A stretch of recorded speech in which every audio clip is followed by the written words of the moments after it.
Hello everyone. तो आज हम डिस्कस करने वाले हैं major domains of the earth, पृथ्वी के प्रमुख परिमंडल, जिसमें हम लोग डिस्कस करेंगे अलग अलग लेयर्स और सारी जो कॉन्टिनेंट्स हैं उन सभी के बारे में अलग अलग से हम लोग पढ़ाई करेंगे। अर्थ इज़ इंट्रोडक्शन से स्टार्ट करते हैं। Earth is a unique planet in the sense that it has life supporting system on it which help in the growth and development of the life. Earth एक unique planet है जिसमें हम लोगों को अगर बात करें तो ऑक्सीजन, नाइट्रोजन, कार्बन, सारी जो गैसेस की परसेंटेज है वो एक लिमिटेड अमाउंट में है। साथ में ओजोन लेयर है, सन है, एनर्जी देता है, जिससे एक लाइफ सपोर्टिंग सिस्टम क्रिएट हो पाता है जिससे हम लोग यहाँ रह पाते हैं। These life supporting system are lithosphere, atmosphere, hydrosphere और बायोस्फीयर। ये सभी इसमें लाइफ सपोर्टिंग सिस्टम में आते हैं। Lithosphere is the solid in organic portion of the earth which comprises of rocks, minerals, material. Lithosphere वो होता है जिसमें हम लोगों के पास सॉलिड जो वह होता है जिसमें सॉलिड मटेरियल रहता है, जैसे कि रॉक्स और मिनरल्स होती हैं। The gases involve surrounding the earth with a gravitational force is known as atmosphere. और एटमोस्फीयर मतलब जिसमें गैसेज होती हैं वो एटमोस्फीयर होता है। The sphere which is surrounded by water उसको हाइड्रोस्फीयर कहते हैं। और biosphere is the sum total of all the three spheres. Biosphere का मतलब होता है जो आपका पहला वाला, दैट मीन्स आपका एटमोस्फीयर, दूसरा वाला दैट मीन्स आपका हाइड्रोस्फीयर, और इन तीनों को मिला के बनता है आपका बायोस्फीयर। ये देखिए फोर ग्रेट रियाम्स आपको दिख रहे हैं, एटमोस्फीयर, हाइड्रोस्फीयर और लिथोस्फीयर, और इन तीनों को मिला के बनता है biosphere. Lithosphere all process associated with the solid, solid से एसोसिएटेड सारी प्रोसेस लिथोस्फीयर हुई। हाइड्रोस्फीयर पानी से रिलेटेड। एटमोस्फीयर गैसेस से एसोसिएटेड जितनी भी प्रोसेसेस हैं पूरी एटमोस्फीयर में होती हैं।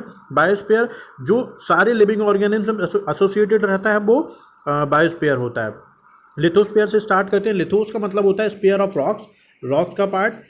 It is the upper most layer of the rocks, rocks की अपर मोस्ट लेयर होती है which is inorganic solid, inorganic solid होता है नेचर में, और compose of various minerals material. इसमें बहुत सारे मिनरल मटेरियल भी होते हैं। It included high mountain ranges like Himalaya in the south Asia. इसमें हिमालय साउथ एशिया में है, रॉकीज नॉर्थ अमेरिका में है, और एंडीज साउथ अमेरिका में है, प्लेट्यूज और साथ में प्लेट्यूज भी हैं। दीज आर 7 कॉन्टिनेंट और अर्थ में 7 कॉन्टिनेंट है। एशिया जिसमें सबसे बड़ा है, उसके बाद अफ्रीका है, उसके बाद नॉर्थ और साउथ अमेरिका, फिर अंटार्कटिका, फिर यूरोप और फिर ऑस्ट्रेलिया है। ये हमारे कॉन्टिनेंट हैं जिसमें north America, south America, Europe, Asia, Africa, Australia और अंटार्कटिका, ये 7 इंपॉर्टेंट कॉन्टिनेंट आते हैं। अब हम इन सभी कॉन्टिनेंट्स को वन बाय वन डिस्कस करेंगे। Asia is the biggest continent and it has the most people. It is very crowded in some part of Asia. Asia जो कि भाई सबसे बड़ा कॉन्टिनेंट है, इसमें जो पॉपुलेशन है वो भी वर्ल्ड की सबसे ज़्यादा लगभग पॉपुलेशन भी है और बहुत क्राउडेड एरिया है। China is one very big country in Asia. China सबसे बड़ी कंट्री है।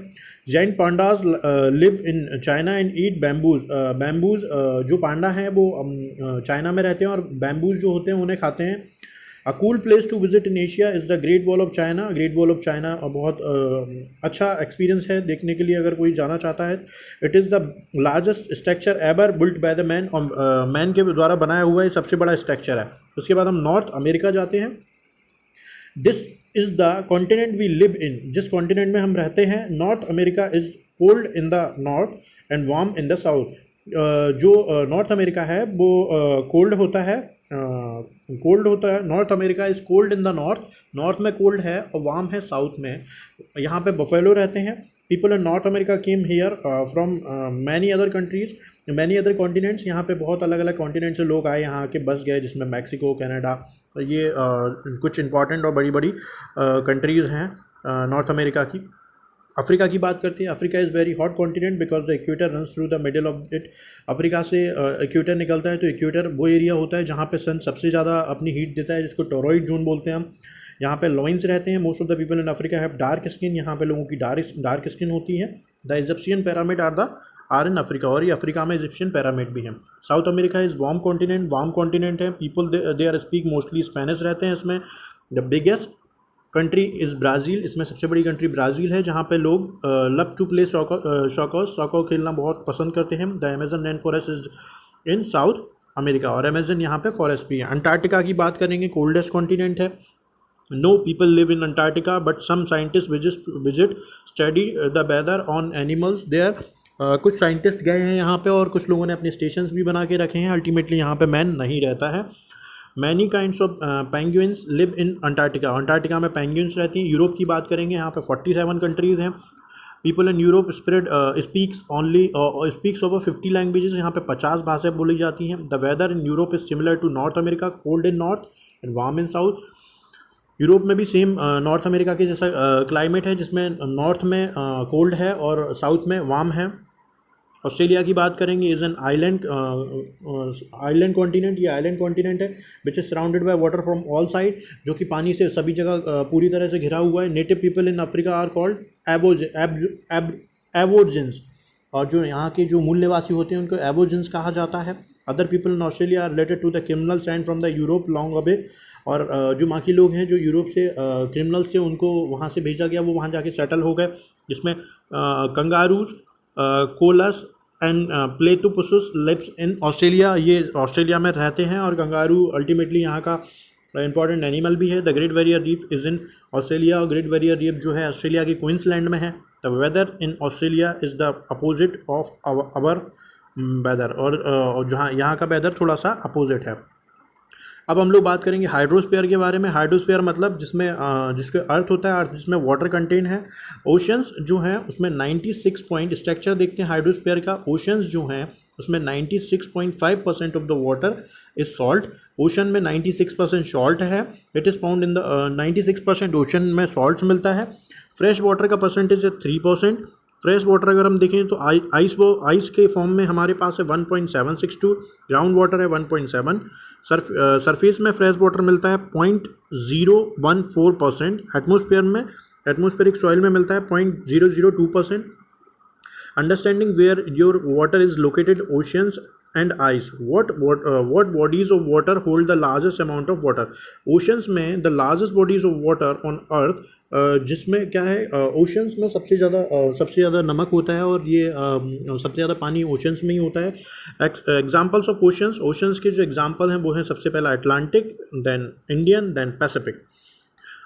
Understanding where your water is located. Ocean और आइस. और इसमें हम लोग आगे बढ़ते हैं. इसमें देखते हैं what features houses water ice. Icebergs मतलब आइस के बहुत बड़े बड़े जो पीसेस होते हैं उसको कहा जाता है, जिसमें फ्रेश वाटर होते हैं और जो कि ओशंस में फ्लोट होते रहते हैं ओपन वाटर में. ग्लेशियर्स होते हैं. ग्लेशियर्स के फॉर्म में भी वाटर हमारे पास फ्रेश वाटर अवेलेबल है. एनी लार्ज मास, जो कि बहुत बड़ा लार्ज मास होता है. ISIS that move slowly over the land, और जो कि लैंड पे धीरे धीरे करके मूव होता रहता है. Permanent snow areas also houses waters as. ये देखिए आप, वाटर साइकिल आपको दिख रहा है किस तरह से प्रेसिपिटेशन होता है. वाटर जाके ओशन में ओशन में चला जाता है, फिर वो सॉल्टी हो जाता है. और किस तरह से जो पानी होता है वो पानी डिफरेंट पार्ट में पहुंचता है, और कुछ जो अर्थ है वो एब्जॉर्ब कर लेती है और फ्रेश वाटर के फॉर्म में हमें देती है, और कुछ जो है जम जाता है और जमा हुआ वाटर भी फ्रेश वाटर में आता है. Fresh water is less than 1%. Salt water is 97% और आइस मोर देन 2%, और 2% आइस में है. अब हम ओशंस देखते हैं वर्ल्ड के. द लार्जेस्ट, अब ओशंस के बारे में बात करेंगे. द वर्ल्ड्स ओशन, जिसमें 71% of the earth surface is covered by the ocean. Oceans ने हमारे अर्थ का 71% एरिया कवर कर रखा है. 97% जो वाटर है वो वाटर है वो ओशंस में मिलता है. I mean the oceans contain 97% of earth water. Earth के वाटर का 97% ओशंस में है. All the oceans and sea are in reality one continuous, और इन रियलिटी में वन कंटिन्यूस हैं. बॉडी ऑफ वाटर कहा जाता है. 90% of all volcanic activity occurs in the ocean. 90% जो वॉल्केनिक एक्टिविटीज़ होती हैं वो ओशंस में ही होती हैं. अब हम बात करेंगे पैसिफिक ओशन की. The Pacific Ocean is the largest of all the ocean. सभी ओशंस में सबसे बड़ा है. The area and volume of the Pacific oceans are greater than the others. इसका जो एरिया और जो वॉल्यूम है वो बाकियों से ज़्यादा है. अटलांटिक एंड इंडियन कंबाइन करते हैं तब ये बनता है. The Mariana trenches in the Pacific Ocean is the deepest point in. जो मारियाना ट्रंचेज है पैसिफिक ओशन में वो क्या है, सबसे गहरा है. अराउंड 11,000 के अराउंड उसकी डेप्थ है. The world 11,000 metres. The world reaching a depth of 10,900, around 11,000 भी बोलते हैं. Its name was given by the Portuguese explorer Ferdinand Magellan, Ferdinand Magellan के बाद इसका जो नाम था उसको दिया गया था मैर पैसिफिको इन पोर्चुगीज मीनिंग पीसफुल सी। पीसफुल सी मतलब शांत सागर के नाम से इसका जो नाम था उसको मैर पैसिफिको या फिर जो फर्नांडी मैगलेन थे उनके नाम से उन्होंने दिया था। The international date line passes through the Pacific Ocean, और ये पैसिफिक ओशन से इंटरनेशनल डेट लाइन भी निकलती है। उसके बाद अटलांटिक आता है। अटलांटिक सेकंड लार्जेस्ट ओशन है वर्ल्ड का। Atlantic Ocean is the youngest, it is believe to have been form during the Jurassic period. ये इसे यंग ओशन कहा जाता है, ये जोरासिक पीरियड में बनने के इसके प्रूफ्स मिलते हैं। It is one of the busiest sea route in the western and eastern hemisphere. Western और ईस्टर्न हेमिस्फीयर में सबसे ज़्यादा बिजिएस्ट सी रूट है। The name Atlantic is drive from the legendary island Atlantis. Atlantis से इसका नाम निकला है, डिस्क्राइब बाय द प्लेटो ने इसका नाम दिया है जो कि एंशिएंट राइटर था। उसके बाद आता है इंडियन ओशन। इंडियन ओशन तीसरा सबसे बड़ा सैलाइन वाटर बॉडी है जिस drive it's name from India, और इसका जो नाम है वो इंडिया के कारण है। The only ocean which drive it's name from the name of a country, ये सिंगल ऐसा कॉन्टिनेंट है जिसका नाम किसी देश के नाम की वजह से है। Indian Ocean is the warmest ocean in the world, ये सबसे वार्मेस्ट ओशन है वर्ल्ड का। Indian Ocean is known as Ratnakara in the ancient Sanskrit literature. इसको रत्नाकारा कहा गया है भारत की संस्कृत लिटरेचर में। रत्नाकारा मीन्स द मेकर, या फिर जो इसको क्रिएटर या ज्वेल्स बोले हैं या रत्न बोले हैं। It is limited marine animal life which is due to the higher water temperature. यहाँ की जो मैराइन एनिमल लाइफ है वो क्या है, हायर वाटर टेम्परेचर के कारण यहाँ पे प्रेजेंस है। और इस ओशन में the water in the Indian ocean have one of the lowest oxygen, यहाँ पे जो ऑक्सीजन है वो लोएस्ट है, लोएस्ट कंटेंट है। World earning to the greater evaporation rate in the ocean, और यहाँ की एवोपरेशन रेट्स भी बहुत हाई है। अब हम लोग बात करते हैं आर्कटिक ओशन की। Arctic ocean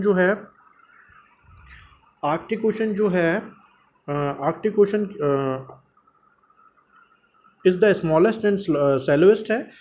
it is also coldest of all the oceans, और ये सभी ओशंस ओशंस में कोल्डेस्ट है। The North Pole is situated in the middle of the Arctic, Arctic के मिडिल में नॉर्थ पोल आता है।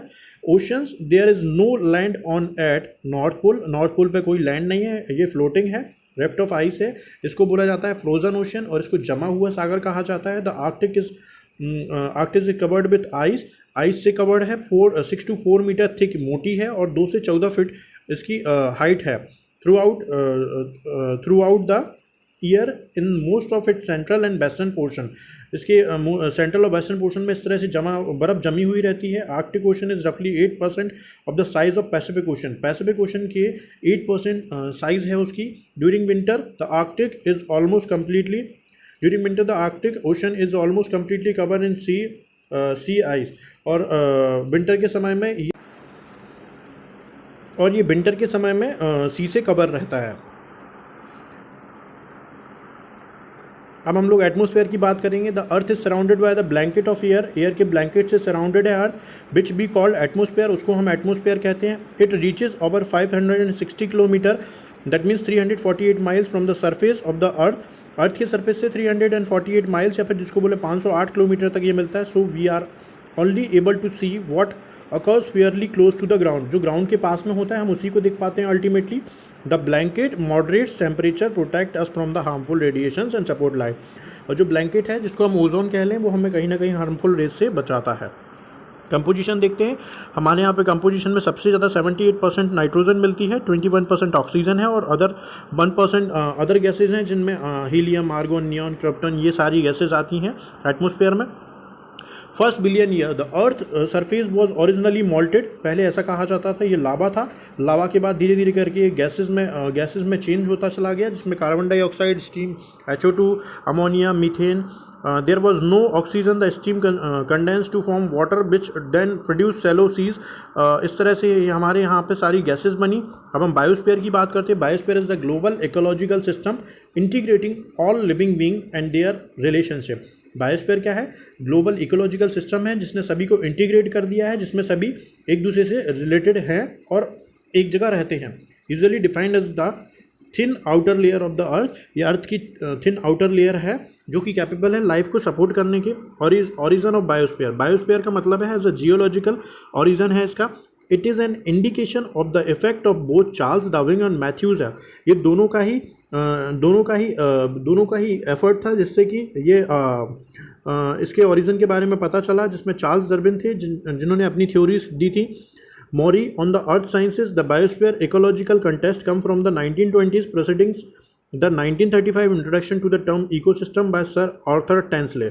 आर्थर टैंसले जी ने इकोसिस्टम के बारे में बताया था कि इकोसिस्टम होता क्या है और अल्टीमेटली एक दूसरे पूरे इकोसिस्टम में या पूरे एटमॉस्फेयर में या पूरे बायोस्फीयर में किस तरह से जो सारे छोटी छोटी चीज़ें हैं वो एक दूसरे से डिपेंडेंट हैं। Broadly define ecosystem as the science of biosphere, ecosystem को साइंस बायोस्फीयर का साइंस कहा गया है। It is an important interdisciplinary concept of integrating astronomy. इसमें एक साथ में हम क्या क्या करते हैं, एस्ट्रोनॉमी, जियोफिजिक्स जिसमें हम अर्थ से रिलेटेड फिजिक्स की बात करते हैं, मेट्रोलॉजिकल जिसमें हम मौसम के विज्ञान के बारे में बात करते हैं, बायोजियोग्राफी के बारे में बात करते हैं, एवोल्यूशन के बारे में बात करते हैं, या पृथ्वी की उत्पत्ति के बारे में बात करते हैं, या केमिस्ट्री के बारे में बात करते हैं, हाइड्रोलॉजी के बारे में बात करते हैं। General speaking all life and earth science से रिलेटेड हम लोग बायोस्फीयर में बात करते हैं। आई थिंक आपको ये चैप्टर समझ में आ गया होगा, major domains of the earth, जिसमें हम लोगों ने हाइड्रोस्फीयर, लिथोस्फीयर, एटमोस्फीयर और बायोस्फीयर ये सभी इंपॉर्टेंट पॉइंट्स को डिस्कस किया है, कॉन्टिनेंट को डिस्कस किया है। आई होप आपको ये चैप्टर समझ में आ गया होगा। Thank you so much.